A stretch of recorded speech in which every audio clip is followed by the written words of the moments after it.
You're crowding me, man. Guys, you cool. At least he's talking.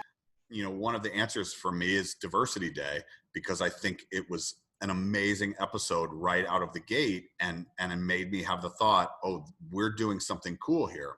And then there was the Christmas episode of season 2, which I thought was hilarious and genius with the Yankee swap, but it was also like, that was the first episode where, you know, Kevin had you know, storylines and other storylines, but it was kind of the first episode where every single member of the cast had something fun to do. I mean, it was truly an ensemble, and it was the first episode that we got over 10 million viewers on NBC, and that sort of began to launch us.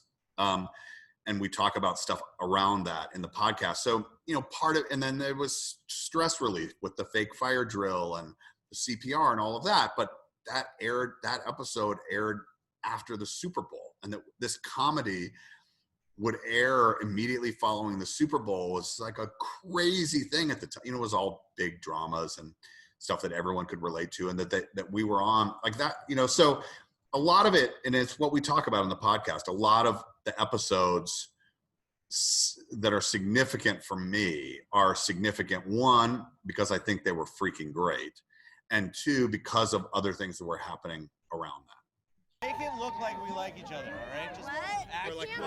5 or 6 minutes. Everybody's seeing this. You know, there's been a lot of discussion about that. You know, a part of me feels like a show that has endured and is still so successful and relevant today, to say that it couldn't get made just in terms of business doesn't make sense to me. But I understand where it comes from. I think that there would be a lot more fear. And obviously we've proven to be successful at this point. So no one's going to say anything. They're just happy people are watching it still. But I think for me, the sum total of a scene, you may have someone that says something inappropriate, right? But then what you have to that, and usually it's Michael, but what you have to that is 15 other people in the room going, you can't say that. You can't do that. And the sum total of the experience of that scene is, we're showing you what is not okay.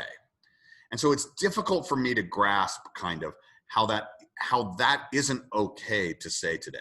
If it's about specific linguistics, specific words or phrases that are said. Now, I agree. There are things that you should not say.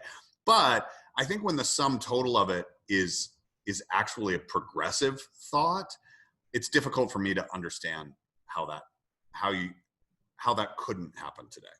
What is going on? I'm just having a good time. I miss you guys. I love you guys. Yeah.